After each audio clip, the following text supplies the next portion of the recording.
पतिं सुरगुरुं वन्दे जगत्कारणं वन्दे पन्नगभूषणं मृगधरं वन्दे पशूनां पतिं वन्दे सूर्यशशाङ्कवलिनयनं वन्दे मुकुन्दप्रियं वन्दे भक्तजनाश्रयं च वरदं वन्दे शिवं शङ्करम् ॐ मृत्युञ्जयाय रुद्राय नीलकण्ठाय शम्भवे अमृतेशाय शर्वाय महादेवाय ते नमः।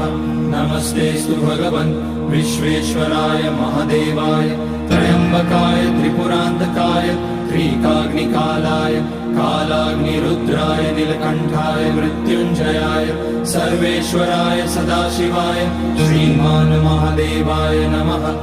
ॐ नमः शम्भवाय च मयोभवाय च नमः शङ्कराय च मयस्कराय च नमः शिवाय च शिवतराय च